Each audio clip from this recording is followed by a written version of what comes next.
Muito bem. Boa noite a todos, a todos os que estão presentes, em direto connosco no Facebook do Centro de Cultura Espírita de Caldas da Rainha. Hoje vamos ter a segunda sessão de conversas espíritas e a semana passada correu muito bem, as pessoas colaboraram, participaram e convidamos também todos os presentes a participarem, não só acompanhando-nos no Facebook, mas também, se quiserem colocar alguma questão através do nosso chat, só colocar a pergunta por escrito, que se soubermos, teremos muito gosto em responder. Hoje vamos falar, o tema de hoje é causas das aflições. Quais são as causas das aflições que o ser humano tem na Terra? E para falarmos sobre este tema, temos duas pessoas, nossas amigas, muito queridas. Temos ali a Joana Farate, a mais jovem, que é médica, apesar de parecer uma menininha, mas é médica na sua profissão, é espírita e faz parte da Associação Médico Espírita do Norte e que vai estar hoje connosco aqui em direto. Aqui embaixo, no meu ecrã está em baixo, no vosso não sei, temos a Maria Luísa, que é professora universitária de anatomia, penso eu, não é? Uhum. E que veio do Brasil, está a residir em Portugal, também é colaboradora do Centro de Cultura Espírita e que vai estar também connosco para debatermos esta temática da causa das aflições. E porquê é que escolhemos este tema? Porque é um tema transversal a toda a humanidade. Desde que o homem é homem, que ele tem alegrias e aflições, mas num mundo pouco evoluído como o nosso, temos mais aflições do que alegrias, de modo geral. E neste momento em que estamos a passar por esta pandemia do coronavírus, obviamente também temos mais aflições. Então, eu começaria, antes de mais, uma pequenina curiosidade que se calhar os nossos espectadores gostariam de saber. Joana, como é que te deu para seres espírita? Tu que és médica, és uma mulher de ciência, uma pesquisadora, uma futura cientista, pelo que eu sei. Isso é compatível com o espiritismo ou isto é uma crença para gente sem cabeça? É assim, a verdade é que eu, desde que me conheço, que sou espírita. Eu fui espírita antes propriamente de ser médica e também eu acho que foi um bocadinho por toda esse conhecimento e a ligação entre o conhecimento espiritual e o conhecimento material que me levou, sem dúvida, a seguir esta carreira médica e para encontrar, sem dúvida, a união entre os dois, porque sim, existe bastante união e é uma das coisas que mais me dá gosto de fazer, é estudar essa ligação entre medicina e espiritualidade, mas a verdade é que eu sou espírita desde os 3 anos, porque fui... És precoce. Sim, é verdade. Graças aos meus pais, não é? Que sempre me ensinaram e me encaminharam nesse sentido, e eu não lhes podia estar mais agradecida, porque realmente é tudo que me faz sentido, e eu acho que muda a nossa perspectiva de vida, e eu tive a sorte de ser numa altura de ser tão nova, mas muitas das vezes, e a maior parte das vezes, diria que as pessoas chegam ao espiritismo não pelo amor, mas pela dor, porque como nós vamos ver hoje, o espiritismo explica-nos muitas das nossas aflições, explica-nos a causa de muito do nosso sofrimento. Então é maioritariamente por aí que as pessoas chegam ao espiritismo, por ser algo tão consolador e ao mesmo tempo tão racional. Por isso é que eu acho que é mesmo algo que nos preenche, mas preenche-nos com racionalidade, e nesse sentido, sem dúvida que eu consigo aliar a medicina ao espiritismo, porque são as duas baseadas em muito raciocínio e muito estudo. Quer dizer que a ciência espírita tem a ver com a ciência oficial, não é? Estão interligadas. Estão cada vez mais interligadas, também como nós vamos ver no decorrer de hoje da nossa apresentação e da nossa conversa, não é? Existem muitas investigações a serem feitas que relacionam precisamente todos os conhecimentos que nos traz o Espiritismo com provas científicas atuais, e acho que é muito interessante estudá-las e contribuir cada vez mais para que elas aumentem. Muito bem. Eu esqueci-me de mandar um olá para a cidade de Porto, onde está a doutora Paula Silva e o doutor Hassan Farad, os pais da Joana e certamente muitos outros amigos, e também para o Rio Grande do Sul, não é? Que era onde vivia a Maria Luísa, no Brasil. Sim. É isso? Sim, eu vim de Porto Alegre. Porto Alegre, no Rio Grande do Sul. Um grande abraço para todos os nossos irmãos brasileiros e de outras nacionalidades que aí estejam e que nos estejam a ouvir. Já agora, por curiosidade, nós portugueses somos muito cuscos. Luísa, como é que você chegou, como é que chegaste ao espiritismo? Foi por curiosidade também? Por coincidência, foi muito parecida com a história da Joana. Só que não eram os meus pais, era a minha avó. E a minha avó me criava, me cuidava, morava conosco, porque minha mãe tinha que trabalhar. Então, a nossa avó, no caso, cuidava dos meus irmãos e eu. À noite, muitas vezes faltava luz, era bem comum. Então, quando faltava luz, ela acendia, eu não sei como é que se chama aqui, um liquinho, nós chamávamos de liquinho, tipo um lampião, né? Candeeiro. Sim, então ela pegava livros, né, espíritas e falava sobre espiritismo, e ela lia muito Allan Kardec, gostava muito do Francisco Cândido Xavier. Então foi aí que eu tive o primeiro aprendizado. E para nós em casa, mesmo que a minha mãe não seguisse o espiritismo, ela acreditava no espiritismo. Olha, deixa-me só fazer aqui uma pergunta. Muitas pessoas pensam que o espiritismo é uma questão de crença religiosa, como uma seita ou mais uma religião, né? Que não é. Como é que para ti foi fácil compatibilizar a ciência espírita com o facto de seres uma professora universitária? Na verdade, é um pouco difícil. No Brasil, eu acho até que é bem aceito o espiritismo. Muita gente acredita, vai em centros espíritas, mas eles não escancaram no meio acadêmico que eles são espíritas, né? Fica uma coisa assim meio lá, meio cá.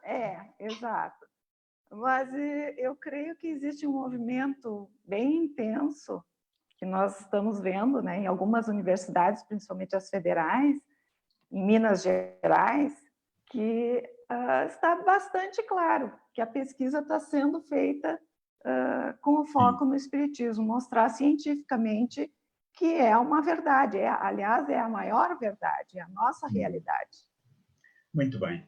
Depois desta apresentação, aqui o apresentador já sabem quem é o José Lucas, que sou eu. Estou aqui nas Caldas da Rainha, estamos cada um na sua casa, por obra e graça do coronavírus. E só dar aqui, mandar um beijinho para a Cidália Silva, que nos está a acompanhar diretamente de Inglaterra. Está lá confinada, não a deixam sair, tem de lá ficar mais 4 semanas, que é a nossa colaboradora no Centro de Cultura Espírita. Um beijinho para a Cidália, para o marido, para o neto e para todos os familiares. E vamos então começar com as nossas questões.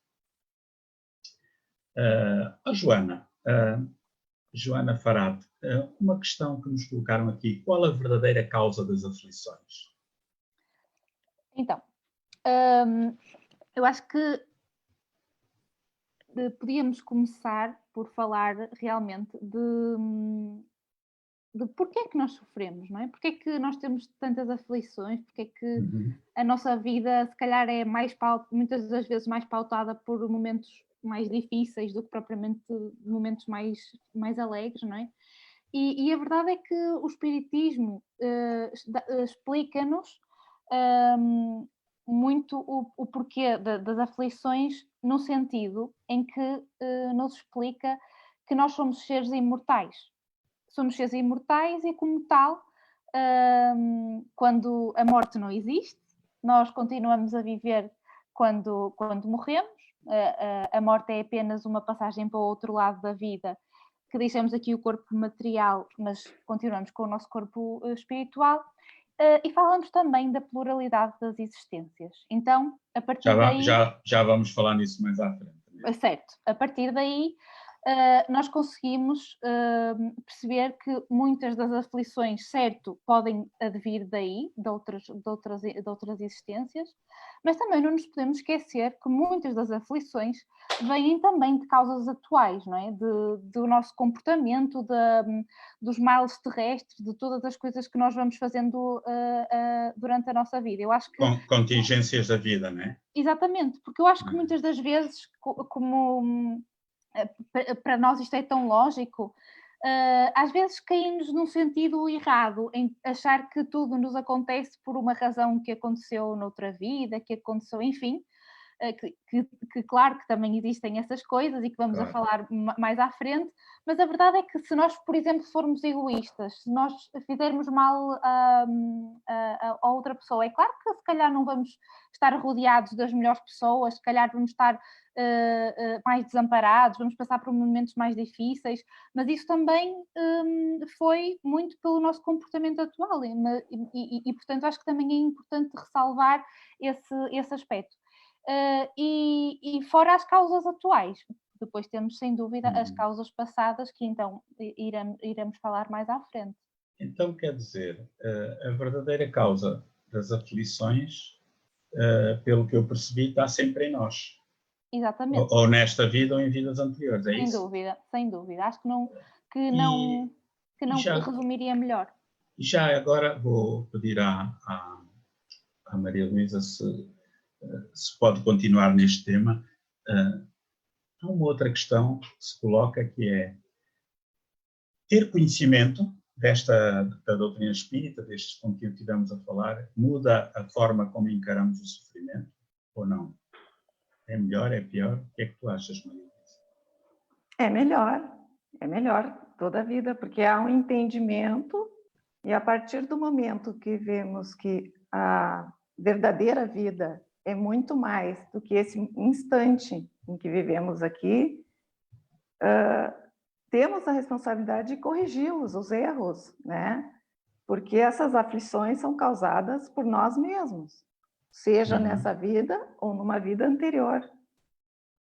Por exemplo, sei lá, vamos dar um exemplo. Alguém que fuma, né? Fuma muito, sem qualquer tipo de críticas. Olha, eu sou um ex-grande fumador, portanto, estou a falar de algo que eu fiz durante muitos anos. Mas alguém que fuma muito, né? E que mais tarde desenvolve, por hipótese, um cancro do pulmão. Né? Portanto, o cancro é a aflição, a causa pode estar quase certamente no ato de fumar, pode não ser necessariamente condição sine qua non. Né? Portanto, quer dizer que aí encontramos uma causa, não é? Mas se porventura a pessoa nasceu e ao fim de alguns anos desenvolve um cancro de pulmão sem nunca ter fumado, essa causa pode estar numa vida anterior. Era isso que querias dizer? Se eu percebi bem. Sim, com certeza. Isso pode ser uma causa anterior de algum dano, inclusive físico, numa vida anterior. Ou talvez algum conflito que tenha tido com outras pessoas, porque digamos que as aflições basicamente vêm do conflito, do convívio social, né? Então, quando nós não temos o entendimento do meio em que estamos e não bloqueamos esse convívio de forma harmoniosa e amorosa, isso também pode causar esse cancro, tanto numa vida atual como resquício de uma vida anterior. Temos também os casos de acidentes, né? Claro. Que também pode vir com uma falha no organismo. Já por falar em reencarnação, Joana, a reencarnação é um conhecimento recente, uma moda que apareceu com as telenovelas brasileiras. Atenção, quando falo em telenovelas brasileiras estou a falar de coisas muito boas, porque não gosto muito de telenovelas, sinceramente, não é o meu forte, prefiro um bom filme, mas de facto que ninguém pode esquecer a sublime telenovela Gabriela, né? E o Sou Nascido, e outras novelas brasileiras de facto de grande qualidade, e algumas até com bastante conteúdo até espiritual. E sem dúvida nenhuma eu lembro-me que falava-se muito da reencarnação nessas novelas, né? E isto foi entrando. E é um conhecimento recente, ou é uma coisa antiga? O que é que tu nos podes dizer sobre o assunto? Bem, a verdade é que a reencarnação, a crença na reencarnação é antiquíssima e mesmo bastante difundida. A verdade é que ela constituiu quase desde sempre o dogma básico de muitas das religiões. Uhum. Já há 3.000 anos, antes, no Egito. Eu lembro-me perfeitamente. Já os egípcios falavam bastante da reencarnação e tinham também essa crença. Vemos num dos papiros conseguimos ler uma frase em que eles nos dizem que antes de nascer a criança já viveu e a morte não é o fim, a morte é um evento que passa como o dia solar que renasce. Portanto, já mesmo os egípcios tinham esta crença e nós sabemos e vemos pela relação que eles tinham com a espiritualidade e com a crença da vida para além da morte. Mesmo um bocadinho mais a seguir, mesmo falando já na Grécia Antiga, o próprio Pitágoras era uma das raras pessoas que tinha recordações de vidas anteriores. Também aliás, eu estava a confundir com o Platão, desculpa. Pode seguir. E muitas das ideias reencarnacionistas fluíram precisamente do Antigo Egito para a Grécia e aqui continuaram também a fluir e a se desenvolverem. Mesmo mais tarde no Oriente, com Siddhartha Gautama, com o Buda, eles também, sem dúvida, que acreditam na reencarnação e também na lei do karma, que constituem um dos postulados mais básicos e da sua doutrina. E vamos por aí seguindo, que é com os persas, com os celtas, com os druidas, e mesmo no judaísmo, na época de Jesus, mesmo a Cábala falava sobre reencarnação, e são muitos os relatos que temos no Velho Testamento acerca da reencarnação. Quer dizer, na altura não havia a palavra reencarnação, havia ressurreição, mas o conceito de que uma alma podia voltar a um novo corpo estava subjacente a esse.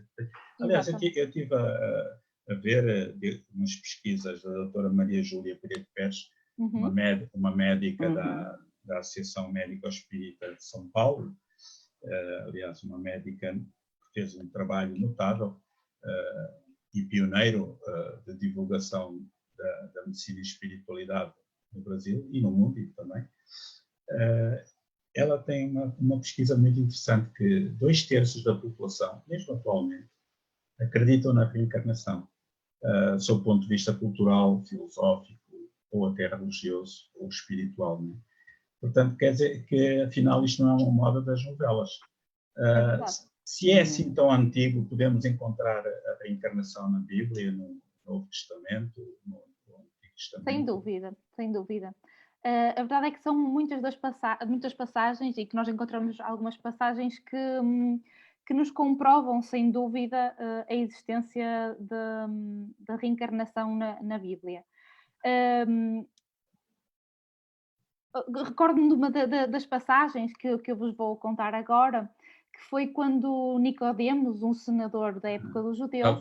Estava a pensar nisso, olha. Sim. Transmissão de pensamento. Sim. Que veio ter assim à noite com Jesus e lhe disse assim: Mestre, sabemos que vieste da parte de Deus para nos instruir como um doutor. porquanto ninguém poderia fazer os milagres que fazes se Deus não estivesse com ele. E Jesus respondeu-lhe que em verdade te digo, que ninguém pode ver o reino dos céus se não nascer de novo. Então, realmente, o que é que seria mais explícito do que realmente esta passagem? Que ele nos diz que, sem dúvida, que não poderíamos ver o céu se não nascermos de novo, se não reencarnarmos. É claro que muitas interpretações foram dadas a esta passagem, mas outra das passagens que também está na Bíblia e que nos comprova, sem dúvida, a existência e a ideia, né? A ideia da reencarnação, né? Na Bíblia, foi quando falaram de Elias ser João Batista e de João Batista ser Elias, não é? Pois. Em Mateus nós conseguimos ler uma passagem que diz que perguntaram-lhe os discípulos a Jesus: por que dizem então os escribas que Elias deve vir primeiro? Respondeu-lhe ele: na verdade, Elias há de vir e restaurará todas as coisas. Declaro-vos, porém, que Elias já veio e não o conheceram. Antes fizeram-lhe tudo quanto quiseram. Assim também o Filho do Homem há de padecer às suas mãos. Então os discípulos entenderam que falava a respeito de João Batista. Portanto, acho que poderíamos continuar, não é, neste sentido, mas já vimos através destas duas passagens, principalmente eu acho que naquela de Nicodemos, que fica algo... Há muitas outras, né, no Novo Exato, Testamento. estas são apenas exemplos bastante justificativos, mas acho que aquela de Nicodemos é assim, é muito interessante, sim. E muito clara, não é? Muito evidente. Só homem, tu és doutor em Israel, não sabes estas coisas. Exato. Porque era uma ideia que estava entranhada no pensamento. Mudando um pouco de assunto, Maria Luísa, vamos voltar às aflições. As aflições são mesmo necessárias para evoluir ou podíamos evoluir sem elas? Não, nós necessitamos das aflições, mas também temos que pensar de que maneira nós encaramos as aflições. Sentir a dor, sim, mas não precisamos sofrer pela dor. O sofrimento é uma opção. Então, desculpa lá, não há nenhum determinismo. Não temos que sofrer para evoluir. Não. Okay. E isso agora já estou mais aliviado. O Espiritismo nos ajuda a entender isso e tentar não sofrer. Não é fácil, mas... É que há muitos espíritas que dizem que nós reencarnamos para sofrer. Não está bem, pois não? Não. Ninguém reencarna para sofrer. Nós já estou mais descansado. Para aprender e progredir. Olha, boa. Okay. As aflições, então, são necessárias para evoluirmos quando nós não queremos evoluir de outra maneira, aprendendo. Sim. Né? Quando batemos com a cabeça na parede. Né? Sim, e daí que vem o sofrimento, né? Olha, Luísa, lembrei-me aqui uma outra questão que também nos colocaram. Qual é a relação da evolução do cérebro e o progresso espiritual? Esse tal progresso que falaste. Há alguma relação entre isso e a evolução do nosso... Tem. A evolução biológica, ela caminha junto com a evolução espiritual do homem, né? Do homem que antes era animal e passa para hominal, né? Exato. Então, se nós analisarmos o encéfalo, não exatamente o cérebro, o encéfalo, nós vamos ver que ele é dividido em 3 partes. Vou ser bem simples, tá? 3 partes. Então, nós vamos ter uma parte, que é a porção mais posterior, que é muito primitiva, que nós poderíamos dizer que é o passado do homem. Então, ali é uma região reptiliana, que é a região de sobrevivência do homem, tá? Daí segue-se uma outra região, que seria um terço médio. Então, ali já tem a região das emoções. E a região anterior, então nós temos um crescimento, né, desse encéfalo, de um desenvolvimento de posterior para anterior, de inferior para superior, que se coloca nessa região aqui, que é o córtex pré-frontal, que eu, abusada que sou, diria que seria aí a região, a zona do livre-arbítrio. Não concorda, Joana? Sim. Sim, né? Porque ali, nessa região é que vão ser tomadas as decisões, né? O planejamento todo se concentra nessa região. Então, entendam-se que isso é do vosso assunto.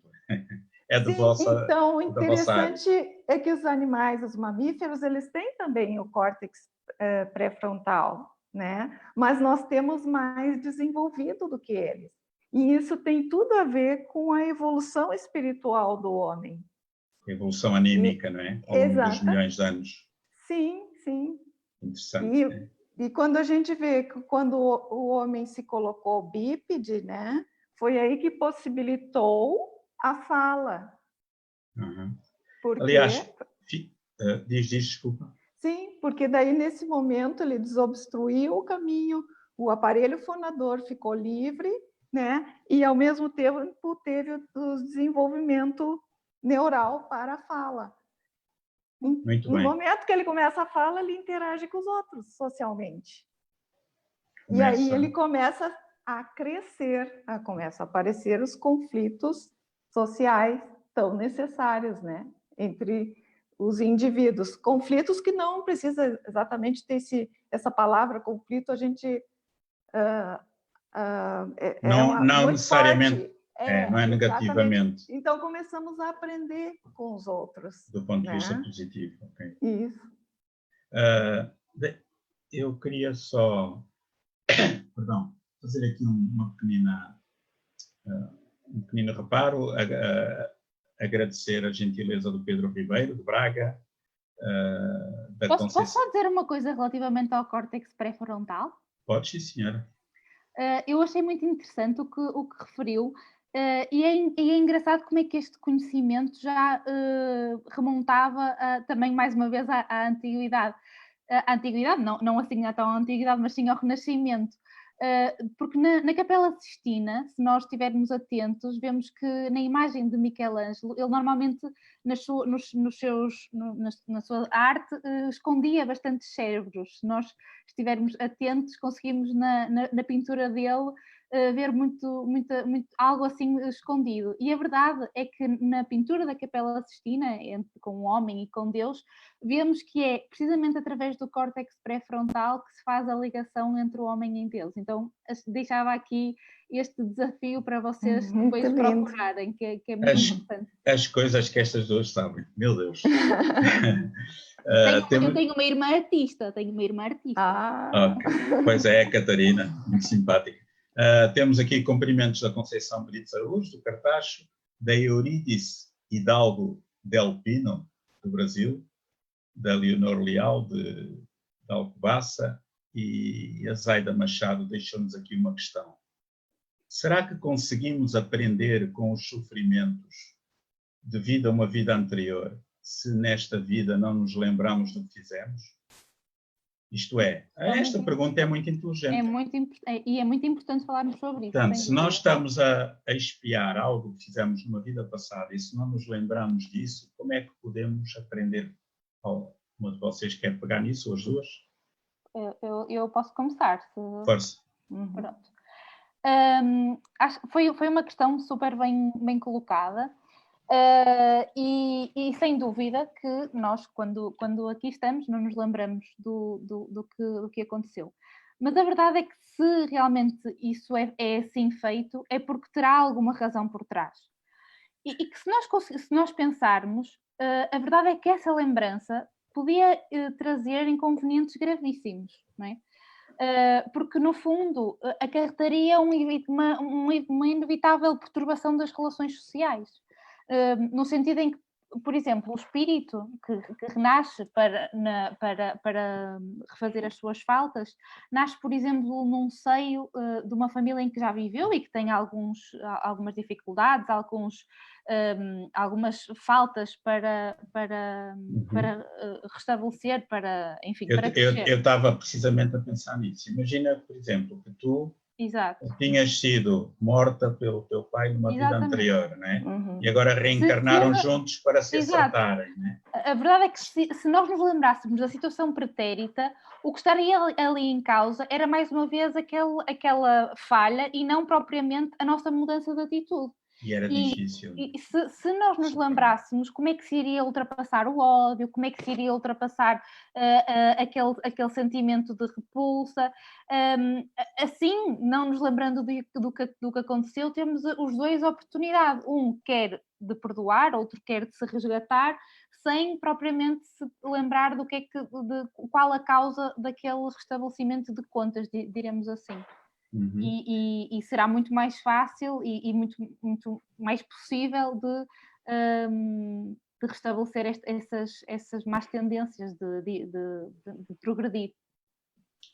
Pois, é muito interessante isso, porque se calhar isso vai explicar porque é que às vezes um pai tem uma raiva enorme por um filho sem saber porquê, embora o amando muito e não tem pelos outros, e vice-versa, né? Certo. Quem diz o pai, diz irmãos, diz amigos. Portanto, as afinidades ou faltas de afinidades sem causa nesta vida têm causa certamente no outro lado, né? Temos aqui a Raquel Maia, que nos manda um abraço de João Pessoa, PB. O que é isto, PB? Paraíba. Olá, Raquel, um abraço para vocês também. São Celeiro da Suíça, olha, uau, estamos em todo lado. Gosto das vossas explicações, obrigado, beijinhos. Conceição Nunes tem aqui uma questão, que eu agora vou endossar para a Maria Luísa. Como é que se pode dizer a uma pessoa que não é espírita que tudo o que nos acontece não é por acaso? Já tentei explicar, mas não aceito. Complicado, não é? É bem complicado. Talvez ainda não esteja preparado para aprender, né? Não esteja preparado para receber essa informação.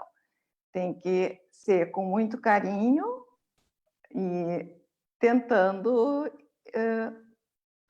pensando no meu caso, né? O que eu faria? Vamos falar assim? Tentar Sim. mostrar algumas provas científicas, porque provavelmente essa pessoa é cética, né? Mas a gente não pode impor.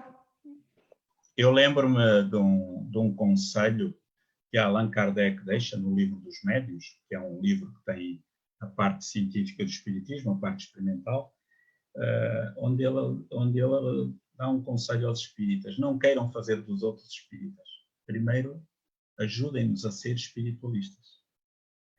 Porque, de facto, a grande maioria das pessoas ainda não cogita sequer da vida para além da morte, tem uma visão materialista. Então, se a pessoa for espiritualista, é mais fácil de explicar. Se não for, primeiro temos de explicar a existência de Deus, né? E já agora deixo aqui uma pequena dica. Na página, no site da ADEP, da Associação de Divulgadores de Espiritismo de Portugal, em www.adep.pt, existe um curso básico de Espiritismo, gratuito, disponível, quer em PowerPoint, quer em cadernos, em PDF, quer em vídeos também, onde as pessoas podem ver todos estes assuntos com mais profundidade, que agora não dá aqui. Mas eu penso que se calhar é por aí, esclarecendo as pessoas de que há evidências científicas da reencarnação, as pessoas se calhar vão entender que não é uma crença, mas sim um facto baseado em experiências. Será isso, Luísa? Sim, eu acredito que sim. Principalmente para um cético. Começa a demonstrar trabalhos realizados, né? A pessoa mesmo por si fica curiosa, ela mesma acaba procurando esses dados. E há assim muitas pesquisas da reencarnação a nível científico no mundo? Sim, sim. Principalmente com relação à hipnose, né? Que é a terapia regressiva de vidas passadas. Existem outras provas, né? Mas com a reencarnação, eu acho que essa terapia regressiva seria que eu acho que vai mais direto, né? Em que na hipnose essas pessoas falam sobre as suas vidas passadas. Evidentemente que quem faz essa terapia são profissionais, né? Com curso especializado nessa área, né? Exatamente. E é muito interessante, até eu pediria para a Joana contar alguns casos do Ian Stevenson, né, Dr. Ian Stevenson, e depois eu quero concluir com uma prova além do trabalho do Ian Stevenson. Antes de irmos ao Ian Stevenson, só lembrar, essa pesquisa que tu falaste é muito interessante. Há uma psicóloga americana, a doutora Edith Fior, que era de orientação metodista, portanto nem sequer acreditava na reencarnação, e ela descobriu a reencarnação em laboratório. Passou os últimos, não era espírita, não se tornou espírita, passou os últimos 10 anos da vida dela a divulgar a reencarnação pelo mundo inteiro, baseada em factos. Escreveu um livro notável que podem encontrar nas livrarias, que se chama Já Vivemos Antes. Edith, com TH, Fiore. Joana, ao bocado eu lembro que estavas a falar da reencarnação. O que é que a doutrina espírita diz em concreto sobre a reencarnação? Isso tem a ver com o espiritismo? Então, como nós tínhamos falado no início, não é? Acho que o espiritismo nos explica tudo tendo como base a fé raciocinada. E assim era Allan Kardec, que no fundo estudou profundamente inúmeros fenómenos, e foi através da sua racionalidade, do seu método científico, que conseguiu reunir muitos conhecimentos que nos explicou tudo isto. E muitos desses conhecimentos estão reunidos no Livro dos Espíritos, em que qualquer dúvida que nós tenhamos, vamos lá e deparamos com o facto de Allan Kardec já se ter lembrado disso antes do que é um livro, desculpa lá interromper, é um livro sem dúvida fabuloso, que eu penso que, segundo informações que tenho, existe uma turma de filosofia, uma turma, portanto, não obrigatória e facultativa, uma cadeira de filosofia espírita na Universidade de São Paulo, onde já se estuda Kardec, a par de outros filósofos, como Kierkegaard, Kant e outros, né? E é um livro sob a forma de pergunta e resposta, tem 1019 perguntas e respostas. Exatamente. Daquelas que a gente gosta de fazer. Porquê isto? Porquê aquilo? Olha, então quer dizer que a reencarnação é um dos princípios da doutrina espírita. Exatamente. Mas eu, antes de ir aí, para todas aquelas pessoas que nos estão a ver e que se calhar nunca ouviram falar de espiritismo, que é o primeiro contato. Desculpa lá, não te esqueças o que vais dizer. Isto tem alguma coisa a ver com aquilo que alguns budistas acreditam de nós, se nos portarmos mal, reencarnarmos como animais? É possível isso? Tem psicose lá. Assim, não tem nada a ver com reencarnação, ou tem? A verdade é que nós, e segundo muitos estudos e segundo o que eu tenho lido, a verdade é que nós nunca, ou seja, a nossa tendência é a progressão. Se não progredirmos, estagnamos, mas nunca retrocedemos. Então, nesse sentido, é que, pronto, não reencarnamos. É impossível retrogradar evolutivamente. Exatamente. Porque quando eu falo de reencarnação, às vezes, pessoas conhecidas que na brincadeira dizem assim, se tu estás mal, vais reencarnar como uma cobra, como um burro, porque não é? Sim. Isso não tem a ver com a reencarnação, isso é uma crença. Sim, e tem bases biológicas para explicar isso, né? Como eu falei, se o cérebro ele já está com toda essa conformação, né? Com todo esse desenvolvimento, o córtex pré-frontal bem desenvolvido, o espírito também vai estar desta forma, não tem como ele voltar num animal. Claro. Porque ele vai estar espiritualmente mais desenvolvido. Num outro patamar evolutivo. Num outro patamar, exato. Agora, voltando àquele desafio que a Luísa tinha... Ai, desculpa, eu interrompi. Posso só dizer o que eu... Podes. Esqueci-me. Pronto, e só para falar um bocadinho de como da seriedade deste trabalho e de como realmente aquilo que nós falávamos no início, como é que o espiritismo se relaciona com a ciência e com a medicina, que é algo também tão exato. A verdade é que Allan Kardec reuniu todas estas respostas a estas perguntas em vários pontos do mundo, com vários médiums diferentes, ou seja, isto ainda prova mais a veracidade de todas estas informações com as quais nos debatemos e com as quais estudamos. Relativamente à reencarnação, que sim, é um dos grandes pontos e uma das grandes bases da doutrina espírita, Allan Kardec, na pergunta 166, perguntou aos espíritos a alma que não atingiu a perfeição durante a vida corpórea, como acaba de depurar-se? E eles respondem-nos sucintamente que é, sem dúvida, submetendo à prova de uma nova existência. Desculpa lá, podemos aí se calhar fazer um paralelismo com o aluno que vai para a escola, no primeiro ano, né? Quando terminou o primeiro ano ele passou, mas não sabe tudo, tem de voltar no ano seguinte, para o segundo ano, para o terceiro, até acabar o curso superior. Exatamente. Por aí fora. Será mais ou menos isso. Mas olha, existe alguma prova a favor da reencarnação, prova científica? Ou isso é apenas uma crença dos espíritas? E não só, claro. Quanto a estas provas científicas, a verdade é que já Aristóteles nos dizia que a não existência de uma só prova que realmente indicie que a reencarnação não exista, é uma prova que existe, não é? Exatamente. Ou seja, se não existe nenhuma prova a dizer que não existe, é porque realmente essa também é uma prova de que existe. E, portanto, começamos já por essa. Ponto de vista filosófico, não é? Exato. Mas a verdade é que o professor Dr. Ian Stevenson dedicou grande parte da sua vida a estudar a reencarnação, num trabalho absolutamente criterioso. Ele era psiquiatra na Universidade de Virgínia, dos Estados Unidos, e então ele publicou mais de 10 livros relacionados com essa temática, em que surgem, numa grande parte deles, ele estuda recordações de vidas passadas na infância, nos primeiros anos da infância, que é quando as crianças se recordam mais das vidas passadas, e, por outro lado, relacionando e estudando o porquê de algumas malformações congénitas com que se nasce e que se poderá eventualmente relacionar com vidas passadas.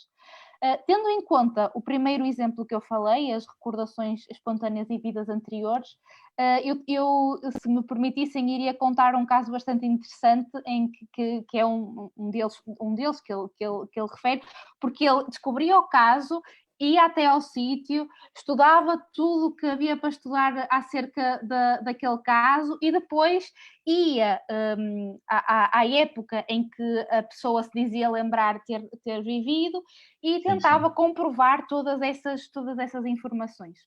E então, o meu nome, eu sou Joana Farhat, o meu pai é libanês, portanto eu não podia trazer um caso que não fosse do Líbano. E então eu trago um caso.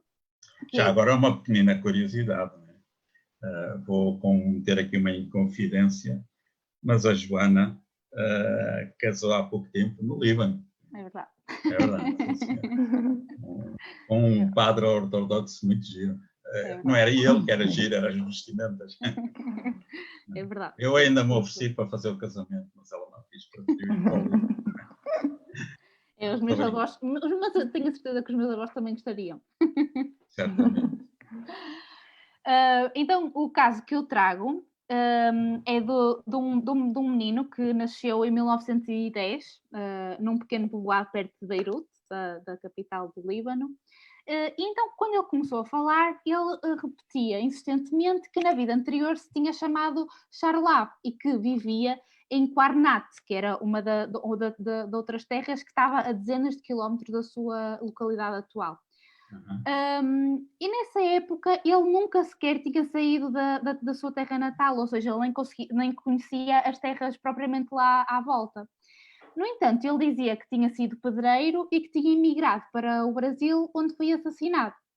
Então, em razão da insistência do menino dessas afirmações que ele estava sempre a dizer, a família resolveu levá-lo até lá à cidade de Quarnat, e quando eles chegaram lá, ele conseguiu orientar-se precisamente nas ruas e conseguiu chegar até à casa onde tinha vivido na outra encarnação.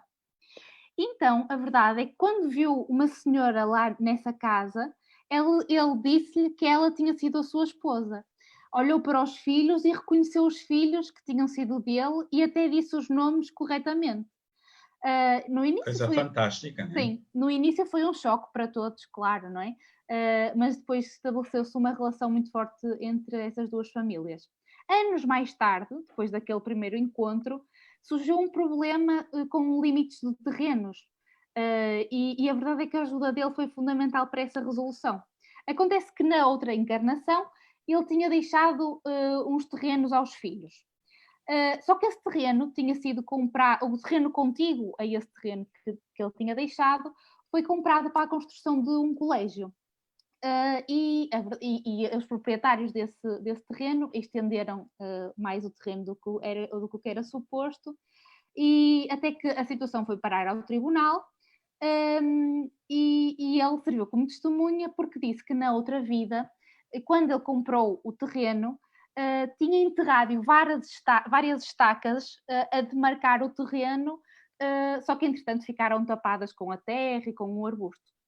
Mas ele foi lá, conseguiu encontrar as estacas que realmente delimitavam o terreno, e isso comprovou, sem dúvida, mais uma vez, a existência dele numa outra vida e que comprovou mais uma vez a reencarnação.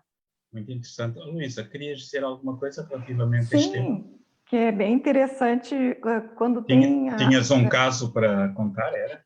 Na verdade, até não é um caso, é o que foi provado cientificamente a partir de hipnose para a regressão de vidas passadas, né? Quando a hipnose era feita nesse sentido. Então, teve uma tese de doutoramento que é do Dr. Júlio Prieto Pérez, que eu imagino que seja filho da doutora Maria Júlia, não? Sem dúvida. E do engenheiro Ney Prieto Pérez, que fazia parte do Instituto Brasileiro de Pesquisas Psicobiofísicas, juntamente com o engenheiro Hernando Guimarães Andrade, que pesquisaram muitos casos de reencarnação. Exato. Tem um livro que já agora está editado pela Federação Espírita Portuguesa, podem comprar online, é muito barato e muito bom.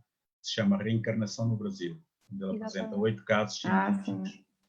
Desculpa lá, já agora passo-te. Sim, então a pesquisa dele, o trabalho dele, o nome é assim, é Terapia Regressiva das Vidas Passadas com Análise Neurofuncional.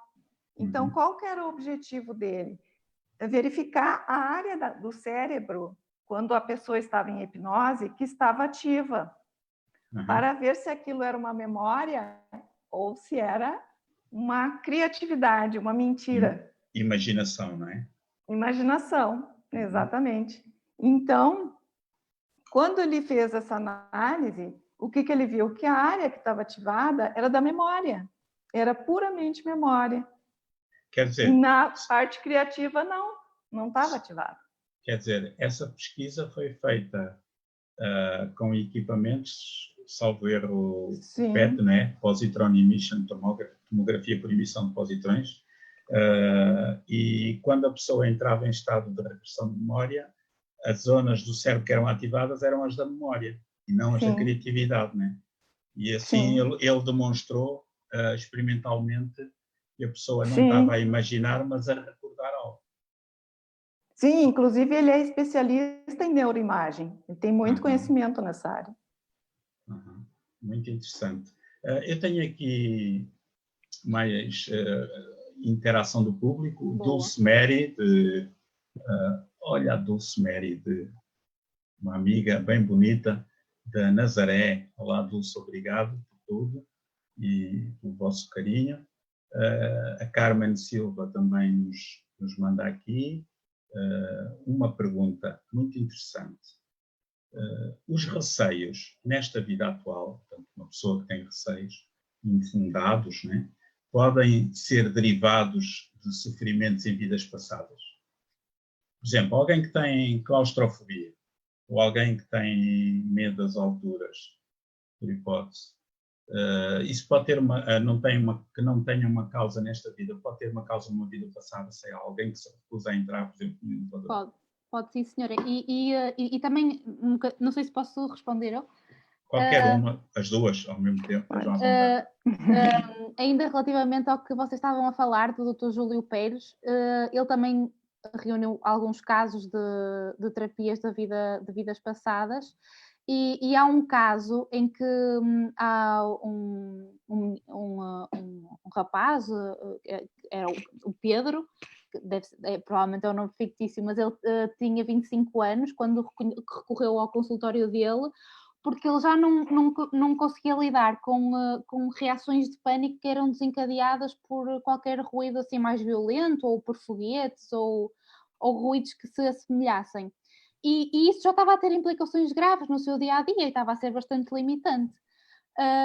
E a verdade é que depois de ter sido colhida a história e avaliada a indicação para a terapia de vida passada, ele foi submetido. E o que é que eles chegaram à conclusão durante a regressão? Chegaram à conclusão que ele, ainda jovem, se encontrava numa ilha italiana onde vivia, e que depois relatou a aproximação de muitos aviões de guerra que bombardearam e dizimaram toda essa ilha, e ele disse com pormenores todas essas, o nome da ilha, etc. A verdade é que depois o Dr. Júlio Pérez, com a permissão do doente, investigou todos os dados fornecidos pelo Pedro, e constatou que realmente naquela data tinha havido um bombardeamento naquela ilha, apenas um que ocorreu naquela ilha, que atestou a veracidade e também atestou o porquê de todo esse medo infundado, digamos assim, não é? Nesta encarnação, despolutado por esses barulhos, porque se relacionava sem dúvida com um trauma anterior.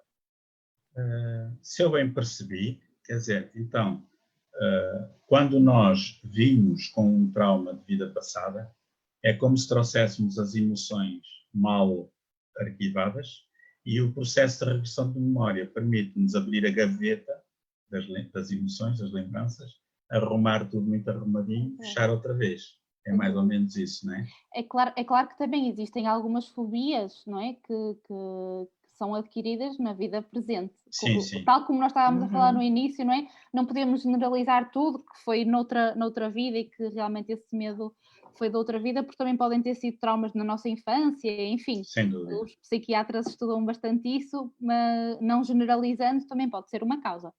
E muitas vezes problemas de vidas anteriores são reforçados, né, com a aculturação da sociedade, ou até dos pais, ou qualquer coisa.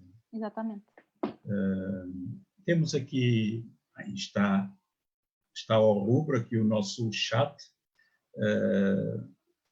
Pedro Ribeiro tem aqui considerações também muito importantes. Obrigado, Pedro. A Maria Irene Moreira, estou a gostar muito, eu sinto muita gratidão, muito obrigado por nos estar a acompanhar. E a Cláudia Antunes, de Caldas da Rainha, tem aqui uma questão.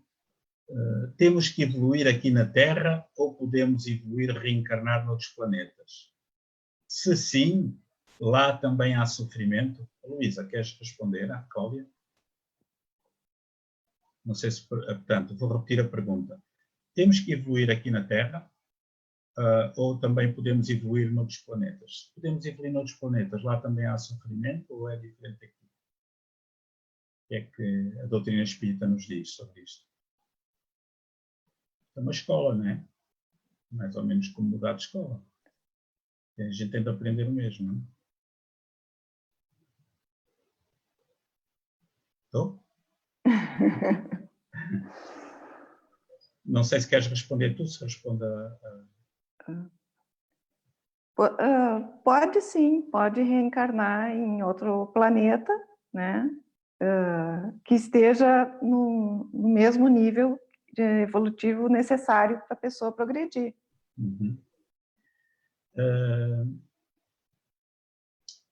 E a outra parte da questão é se nós reencarnarmos noutro planeta parecido com a Terra, sei lá, uma outra escola mais ou menos ao nosso nível, se no outro planeta também há sofrimento. Eu acho que o pessoal está todo a querer fugir do sofrimento. Está querendo fugir do sofrimento, vai ter o que é necessário para aprender, para evoluir. Pois. não adianta fugir. Se calhar podemos fazer aqui um paralelismo, por exemplo, sei lá, na cidade do Porto, uma pessoa que esteja na escola básica, sei lá, do Zé Manel, e depois muda para a escola básica do Zé Maria, né? São duas escolas diferentes. As pessoas vão ter, embora estejam em escolas diferentes, mas têm mais ou menos os mesmos currículos e mais ou menos as mesmas dificuldades. Se cada planeta for uma escola, né? Se nós reencarnarmos noutro planeta que seja similar à Terra em termos evolutivos, vamos encontrar também alegrias e tristezas e dificuldades similares. Será isso? Eu acho que a boa parte, ou seja, para consolar um bocadinho a pessoa que perguntou, tudo depende um bocadinho do nosso percurso individual. A verdade é que o percurso que nós fazemos claro, é rodeado de bastantes amigos que nós, e de familiares que nós mantemos e mesmo para além da vida, mas é também um percurso solitário no sentido em que nós fazemos a nossa própria evolução e caminhamos superando muitos dos obstáculos e progredindo, ou seja, se nós continuarmos a progredir e a crescer, certamente não estaremos sempre num planeta igual ao da Terra com tanto sofrimento, não é? Existem planetas mais atrasados no sentido em que ainda não são planetas de provas e expiações, mas também existem planetas mais evoluídos e todos caminharemos para lá, portanto o sofrimento não é universal, digamos assim. É apenas um meio para chegar a um fim, digamos assim. Eu estava-me a lembrar, por exemplo, daquele aluno que está no secundário contrariado, não é? E quando termina, vai para a universidade para o curso que ele gosta. Olha, não é? acho que foi uma analogia perfeita. E do quanto às vezes nós estamos assim no secundário a pensar, eu gostava de estar na universidade, não é? E então acho que sim, acho que foi uma boa analogia. Quer dizer que quando nós sairmos do ensino secundário aqui na Terra, vamos passar para a Universidade da Vida num planeta de evolução superior, não é? Onde haverá certamente também mais prazer, mais alegria, como o aluno na universidade tem mais prazer em estudar do que no liceu ou no curso secundário. Muito bem, tenho aqui uma pergunta muito interessante do Alexandre Ramos. Não há liberdade de investigação, diz ele, só no papel. Por isso é muito difícil estudar a reencarnação pelo método científico. O que é que vocês acham, Luísa? Qual é a tua opinião acerca? Eu acho que gradualmente está se conquistando. Não sei em que contexto, né? Se seria no meio acadêmico. Provavelmente, sim. Provavelmente. É o que nós estamos vendo. Vários cientistas hoje pesquisando. Temos o Dr. Alexander, né, em Juiz de Fora. Dr. Alexander Moreira Almeida, né? Moreira Almeida. Temos o próprio Júlio Prieto, né? Pérez. Sim, sim. Dr. Jim Tucker, que está a ser o sucessor do Dr. Ian Stevenson, né? Na Universidade da Virgínia, pedopsiquiatra. Sim, vários. O grupo da Universidade do Arizona, né? Que é do grupo de psicologia da Universidade do Arizona, está estudando. Inclusive, eles estão construindo um equipamento que eles pretendem fazer a comunicação, né, com os espíritos, o Soul Phone, o Dr. Schwartz. Tem vários. Na verdade, o que importa é o cientista que acredita e continuar pesquisando. E mesmo aqui em Portugal, só para dar assim um exemplo mais próximo, todos os anos abrem bolsas do Aquém e Além Cérebro que financia projetos da Fundação Bial, não é? Que financia projetos relacionados realmente com Aquém e o Além Cérebro, e eu acho que daqui para a frente muitos mais surgirão. E pronto, lá está, mesmo de todos os que referiu, acho que está a crescer bastante. Não é por acaso que se nós pusermos na plataforma PubMed, que é uma das plataformas que nós mais utilizamos para procurar artigos, se nós escrevermos lá Chico Xavier, já aparece um artigo relacionado com o Chico Xavier e com os conhecimentos da glândula pineal. Portanto, eu acho que vale a pena apostar e não deixar de fazer por causa disso, porque por acharmos que não é possível. Acho que quando é para acontecer, lá está, nada é por acaso e as coisas acontecem. Já agora, importas dizer ao nosso público o que é isso da PubMed? A PubMed é uma espécie de Google dos médicos, será? Ou dos cientistas? A PubMed é mais ou menos um Google, acho que não diria melhor, em que estão lá todos os artigos de revistas indexadas que nos trazem os conhecimentos, as últimas publicações sobre as coisas mais inovadoras, as últimas coisas recentes, enfim, todo o conhecimento médico, todas as novidades vão lá parar em forma de artigos e é através de lá que nós nos vamos atualizando. Portanto, qualquer pessoa tem acesso a isso? Qualquer pessoa tem acesso, nem todos os artigos são acessíveis, alguns têm de se pagar, mas toda a gente consegue ir procurar. É uma boa fonte de pesquisa, muito bem. Raquel Castro, de Braga, estou a gostar muito, parabéns aos três, obrigado também nós pela gentileza. E Alexandre Ramos tem aqui algumas considerações sobre portanto, os livros do Dr. Ian Stevenson, que não vamos aqui passar, porque isto as pessoas teriam de ler o livro, mas e tentar ver, né, se entendem ou não. Temos aqui a Raquel Henriques, que nos acompanha, do Cadaval, Bom Barral, aliás. Nesta vida há um erro grave cometido. Né? É a questão dela. Como se pode saber se já se fez tudo para não repetir esse mesmo erro em vidas futuras? Se nós cometemos um erro grave nesta vida, já cometemos, como é que se pode saber se já se fez tudo para não repetir esse mesmo erro? Mas basta ter consciência dele, não é? Mas, diz. É assim, eu acho que, portanto, ao termos essa consciência, sabemos que não vamos voltar a cometê-lo nesta vida, não é? Mas eu acho que isso tem relação um bocadinho com a parte do esquecimento, não é? Eu acho que só, eventualmente, quando nós nos virmos numa situação semelhante àquela, é que teremos a certeza se realmente não voltaremos a cometer o mesmo erro e se estiver dentro do nosso coração e no nosso inconsciente, certamente não iremos cometê-lo novamente. Luísa, isto não tem muito a ver com o autoperdão? A pessoa não se autocastigar? Sim. Eu acho que é a primeira coisa, é o auto-perdão, e se é impossível de reparar esse erro, nós podemos reparar com outras coisas, com atitudes de caridade, de fraternidade, solidariedade. Então, não se deve se fixar no erro. O mais importante é que já tem consciência de que aquilo estava errado, que não deveria ter sido feito. E não adquirir complexo de culpa. Né? Exatamente. Isso é destruidor, né? Sem dúvida. A Carmen Silva faz aqui algumas questões que podem ser interessantes para muitos de nós. Ela diz assim: nós podemos reencarnar noutro país?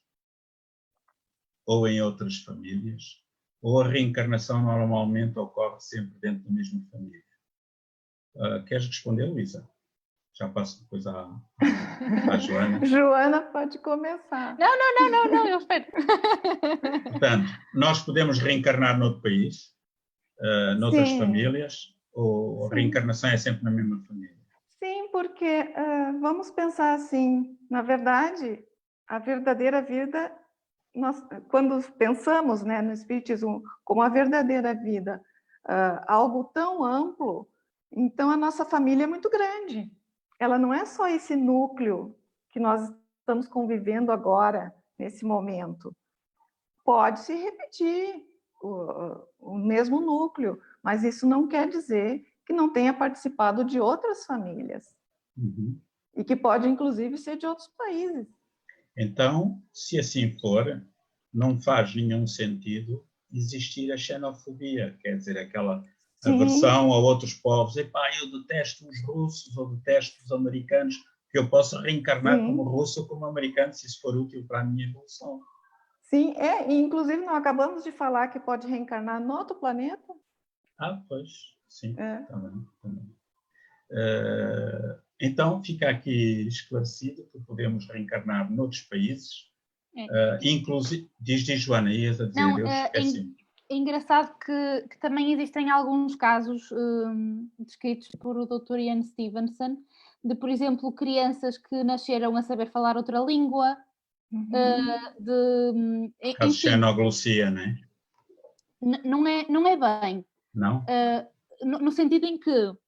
Pois, tens razão. Sim, as crianças quando nasceram tinham a recordação da língua da vida passada. Portanto, isso também é uma das provas que realmente podemos nascer entre países.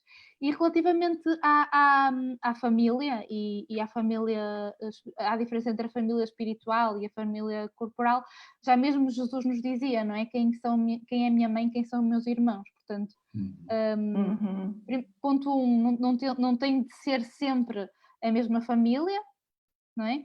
E às vezes a família, que eu acho que isto também traz conforto para muitos de nós, às vezes a família que está connosco e que nós temos muita afinidade pode permanecer connosco noutra reencarnação, mas às vezes nós estamos numa família em que não nos identificamos, que não nos afinizamos e que sentimos que não pertencemos ali, e isso sim, essa família muito provavelmente será para expiar alguma das nossas dificuldades, mas que não será sempre assim. Isso vai nos trazer outra consequência moral, porque a doutrina espírita é uma doutrina filosófica de consequências morais, quer dizer, a sua prática traz consequências morais para a humanidade. Pensando assim, nós ao olhar para um sem-abrigo ou para um marginalizado da sociedade, podemos estar a olhar para um antigo nosso pai, nosso irmão, nosso filho, né? Ou amanhã, não é? E isso vai também apertar os laços de solidariedade entre os seres humanos. Não será assim, Luísa? Desculpa, eu me distraí aqui. Não estávamos a falar, não será assim? Eu estava-me a lembrar, há um físico brasileiro, doutorado em Física e doutorado em Educação também, o professor Dr. José Raul Teixeira, que foi professor na Universidade Fluminense, em Niterói, no Rio de Janeiro, está agora formado, claro, e ele, além de ser doutorado em Física e professor universitário, é espírita e é médium, tem vários tipos de mediunidade bastante ostensivos. É um grande conferencista espírita a nível mundial, e numa das conferências que ele fez cá nas Caldas da Rainha, ali no auditório da Câmara Municipal, ele contou um caso muito interessante, que uma altura um centro espírita de Salvo Erro de São Paulo convidou para ir fazer lá uma conferência à noite, né? E durante o dia foram dar uma volta pela cidade. Não foi São Paulo, foi assim uma grande cidade. E eles estavam a atravessar de um passeio para o outro, nos semáforos, estavam a atravessar para ir comer ao restaurante do outro lado da rua, que ficava mesmo na esquina. E ele ficou muito incomodado, porque enquanto estavam à espera de atravessar, estava uma senhora andrajosa a remexer no lixo à procura de comida. E aquilo o incomodou muito, ficou incomodado, um ser humano à procura de restos num caixote de lixo. E, entretanto, chegou, curiosamente, o restaurante era do outro lado, eles sentaram-se, né, e ele estava virado para para o vidro, para a janela do restaurante, para a montra, e via a senhora do outro lado. E então os anfitriões, Teixeira, o que é que quer comer? Etc. Perdi a fome. Tenho vontade de comer só de ver aquela nossa irmã ali no caixote de lixo. E conta ele que lhe apareceu o espírito Camilo, que é o seu guia espiritual, que os católicos chamam anjos da guarda, que nós chamamos guia espiritual, são seres como nós, não são anjos nenhuns. Apareceu-lhe o espírito Camilo e disse: meu irmão, coma à vontade, sem remorsos, sem culpa. E contou o caso daquela senhora. Aquela senhora que tinha sido um grande político muito conhecido na história do Brasil, que tinha roubado muito o povo, tinha cometido muitas atrocidades, e o complexo de culpa era tal que ele tinha pedido para reencarnar numa situação andrajosa para se libertar da culpa. E, curiosamente, aquela esquina era a esquina dela, daquela mulher. Não deixava mais ninguém mexer nos caixotes de lixo. E naquela esquina tinha uma placa com o nome da avenida, que era o nome dele na reencarnação anterior. Imagina. Uma fixação psicológica muito interessante. E temos aqui a Maria. Posso só comentar? Força, podes e deves, claro. Mas podem, as duas. O que eu acho interessante essa história, mas também acho que nos deve fazer refletir que não é por nós acharmos que essas pessoas que estão nessas condições mais miseráveis, digamos assim, mais difíceis, que devem passar por isso sem que nós possamos aliviar o sofrimento delas, não é? Ou seja, como eles realmente fizeram para estar nessas situações, que nós deixamos-os estar e deixamos... não, acho que a nossa missão também é um bocadinho aliviar o sofrimento do outro e, portanto, também ajudá-los a minorar essas dificuldades. Bem visto esse ponto, ainda bem, obrigado pela tua dica, porque isso é o que distingue a diferença entre o conceito de karma dos hindus, né, e o conceito da lei de causa e efeito dos espíritos. Porque os hindus dizem, ok, aquela pessoa está a sofrer, é o karma delas, deixa o teu karma. Mas o espiritismo não vê isso assim, vê a lei de causa e efeito embrulhada no amor e na caridade que Jesus Nazaré nos trouxe. Exato. Obrigado pela dica. E o que não quer dizer também que todas as pessoas com fracos recursos estejam com fracos recursos a espiar o esbanjar de muitos recursos de vidas anteriores. Às vezes podem ter pedido para vir naquela condição para desenvolver outras características, como a paciência, a resignação, e até pode ter sido uma própria prova, né, para eles. Ou até pode ter sido na própria encarnação, não é? Terem gasto. Nesta reencarnação, as opções tomadas. Muito bem. Luísa, tem aqui a Maria Paixão. Obrigado pelos temas abordados, tão interessantes e esclarecedores. Telma Cordeiro, olá, obrigada por este bocadinho, muito obrigado por vocês também. Carmen Silva, quando fazemos uma terapia de regressão de vidas passadas, fazemos-la consciente ou após a terapia não nos lembramos? Bem, eu posso responder isto rapidamente. Temos as duas maneiras, temos hipnose profunda, em que não é muito usada, em que as pessoas não se lembram e que é gravado e depois, quando voltam ao estado de vigília, o terapeuta mostra o que ela disse. E temos a hipnose superficial ou estado modificado de consciência, portanto, em que nós entramos num estado alfa e a pessoa lembra-se daquilo que vivenciou, não é? É como estando quase simultaneamente em dois planos. A Telma Cordeiro tem aqui uma outra questão para a Maria Luísa, caso ela queira. Quando a mediunidade só se dá durante o estágio que precede o sono, é verdadeira? Eu não percebo bem o que é que ela quer dizer com isto, porque não há mediunidades só na fase antes do sono, né? Nós temos mediunidade 24 horas por dia. Quem tem mediunidade temos de fazer uma conversa sobre mediunidade. Noutra altura, né? Boa dica. Mais, Alexandra Ramos, estou na universidade há 30 anos, não vejo isso, claro, porque as universidades são muito materialistas e têm muito ainda esse pensamento, mas felizmente já outras universidades estão mais abertas, no Brasil e em Portugal, também, nos Estados Unidos e não só.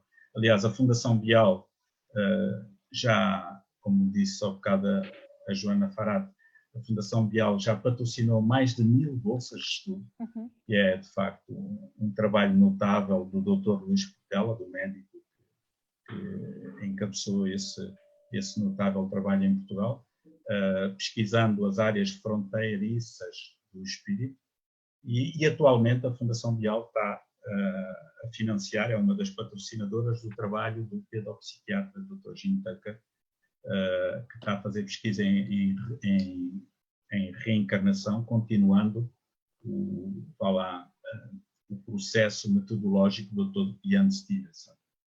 Ana Cristina pergunta: será que a atual pandemia e as alterações que estão a provocar no planeta e nas mentalidades é um sinal da anunciada regeneração? Já falámos disto a semana passada. Poderá encontrar resposta no vídeo da semana passada, pode ir ao nosso YouTube, do Centro de Cultura Espírita, Caldas da Rainha, ou então no próprio Facebook também tem lá. A Conceição Nunes tem aqui outra questão. Têm falado em regressão de vidas passadas. Eu acho que não se deve fazer por curiosidade. Estou certa? O que é que achas, Luísa? Sim, certíssima. Tem que ser indicada pelo profissional capacitado.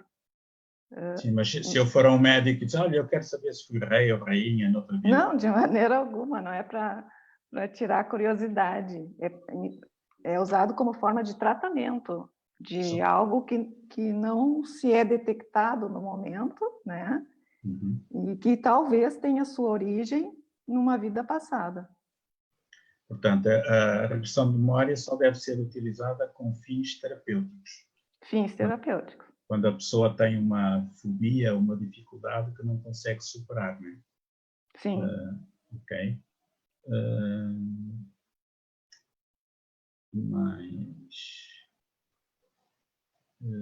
Temos aqui muitas outras perguntas. Vai ser difícil respondê-las a todos. Pedimos desculpa, não é?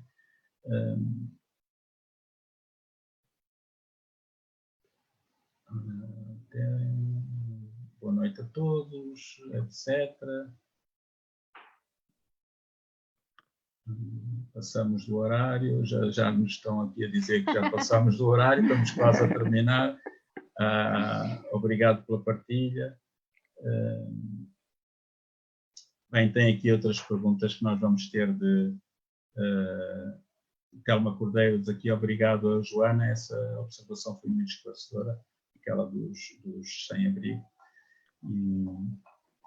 E eu gostava de terminar, estamos a falar de aflições. Temos mesmo de terminar, temos pena. Continuaremos na próxima semana com outros 2 convidados, iremos ir também com outro tema. Mas, fazendo um resumo, portanto, Joana, tu há bocado disseste que as causas das aflições podem estar nesta vida ou em vidas anteriores. Quer dizer, se eu, porventura, tiver um problema de fígado, eu posso encontrá-la se porventura sou alcoólico, porque a causa está ali identificada, né? É desta vida. Mas se eu, por exemplo, tenho uma cirrose com 3, 4 anos de idade e ainda não tive tempo de beber, né, essa causa pode estar, por hipótese, isto é um absurdo que eu estou a dizer, numa vida passada, né? Falando de vidas passadas e fazendo um resumo, tentar fazer um resumo da minha parte daquilo tudo que vocês disseram, hoje em dia podemos encontrar 4 provas da reencarnação, são as crianças que se lembram de vidas passadas, os meninos prodígio, a regressão de memória nos gabinetes de psiquiatria e psicologia e as comunicações de espíritos antes de reencarnar, que dizem vou nascer naquela família com esta característica, com aquela cor. E as malformações. Sim, também. E nesse sentido, eu gostaria de pedir a cada uma de vocês uma palavra final acerca das aflições, como um patamar para a alegria, para a felicidade. Como é que nós, como espíritas e como terráqueos, devemos encarar as nossas dificuldades? Tenho este problema, sou um desgraçadinho, foi Deus que me deu, vou-me encostar à parede, esperar que a vida passe. Qual é a postura espírita, Joana? Eu sei que o tempo está a terminar, mas há só uma coisa que eu gostava muito de dizer. Faz favor. Que foi assim, quando numa das suas idas do professor Ian Stevenson ao Oriente, ele esteve a falar lá com um guru, e então realmente ele disse ao guru que realmente eles tinham sorte, que lá toda a gente na Índia acreditava na reencarnação, então que as coisas se calhar seriam muito mais fáceis. E a verdade é que o guru lhe respondeu para ele não se iludir, porque sem dúvida que na Índia toda a gente acredita na reencarnação, mas não é por isso que os indianos têm um melhor comportamento que os americanos, porque ele estava a falar para o Dr. Ian Stevenson. Então o professor perguntou-lhe, então o que é que falta? O que é que está aqui a faltar? Então ele respondeu-lhe, o guru sábio, que faltava sem dúvida a incorporação moral do seu significado. E era assim que eu também gostava de terminar, no sentido em que não basta acreditarmos na reencarnação, mas incorporar todo o seu significado moral e todas as repercussões que ela tem na nossa vida. Porque a verdade é que é muito mais fácil nós suportarmos o sofrimento sabendo que ele tem um sentido, não é? Sabendo que ele tem um significado e que tem um propósito e tem uma lógica, o que nós não estamos a sofrer para nada, não é? E que todo aquele sofrimento vai ser em vão. E acho que é nesse sentido que nos ajuda muitas das vezes a superar as nossas provas, é saber que o nosso sofrimento não é em vão, que ele tem uma causa, que ele tem um significado e que vai contribuir para nós crescermos e que, se assim o virmos, vai ser muito mais fácil para nós de seguir em frente e de perceber, aliando certamente com a fé que nos auxilia nos momentos mais difíceis. Uhum. Vou passar à Luísa.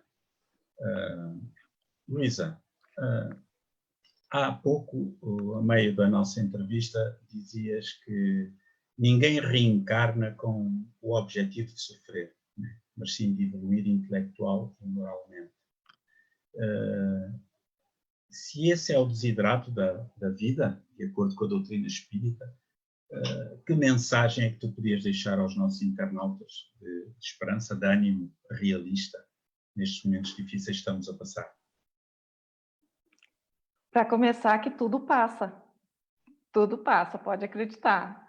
E nós temos a mania, né, de achar que as dificuldades são coisas ruins, mas na verdade nós aprendemos muito mais com as dificuldades do que com as coisas boas. É bom ter as coisas boas que nós julgamos bom, mas as dificuldades é que vai nos fazer crescer e que vai nos preparar para outros percalços. E isso a gente está vendo bem agora, na pandemia, né? Nós estamos vendo dificuldades que estão sendo superadas e que para o futuro, principalmente na área da medicina, eu imagino, né, vai beneficiar a todo mundo. Os hospitais estarão mais bem equipados, por exemplo. Então, não era o que a gente gostaria, ninguém quer isso. Mas tudo passa e tudo é para um fim melhor. Essa aceitação da dificuldade tem de ser uma resignação ativa e não uma resignação passiva, não é? Exatamente. Agir. Vamos fazer tudo por tudo para sair da dificuldade e não ficar à espera que as coisas nos caiam do céu, não é? Sim, senhora. Para terminar mesmo, vou só pedir a cada uma de vocês que possam sugerir ao nosso público um livro espírita. Joana Farat, que é médica, membro da Associação Médico-Espírita do Porto, para quem chegou mais tarde, e do Norte, perdão. Joana, que livro gostarias de recomendar aos nossos internautas para esta semana?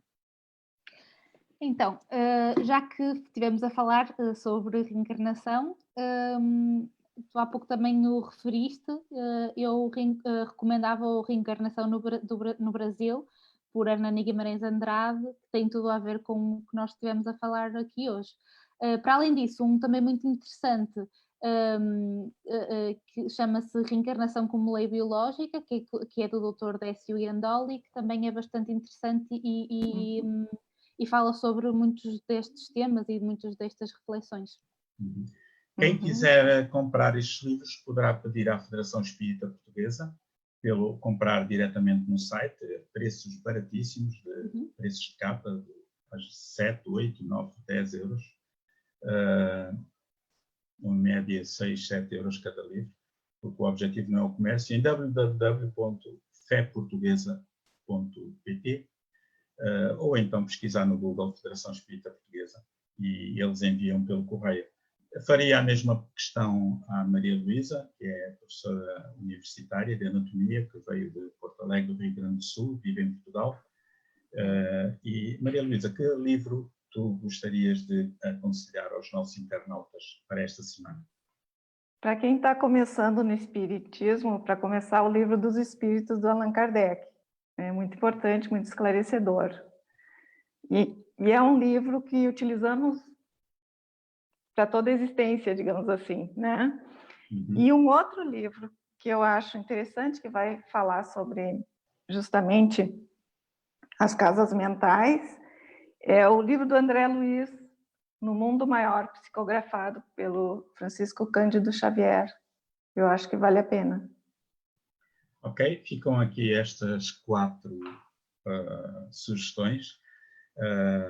Pedimos, por um lado, desculpa aos nossos internautas por termos avançado mais 30 minutos, mas também foi por causa deles, das muitas perguntas, da muita interação. Gostaríamos de dizer que tudo aquilo que nós aqui afirmamos é baseado nas nossas convicções, não filosóficas, mas convicções experimentais. Nós não acreditamos na vida para além da morte, temos a certeza que ela existe, baseada em factos. No entanto, sem qualquer sobranceria, permitam-nos dizer que esta é apenas uma opinião nossa. Não acreditem em nós. Pesquisem por vocês, comecem pelo Livro dos Espíritos, com espírito crítico, e se não entenderem, ponham de parte. É preferível recusar 10 verdades do que aceitar uma mentira, conforme ensina o Espírito Erasto no Livro dos Espíritos. E se mesmo assim não concordar connosco e achar que somos uns alucinados, não há problema, porque mais importante do que as opiniões são os seres humanos.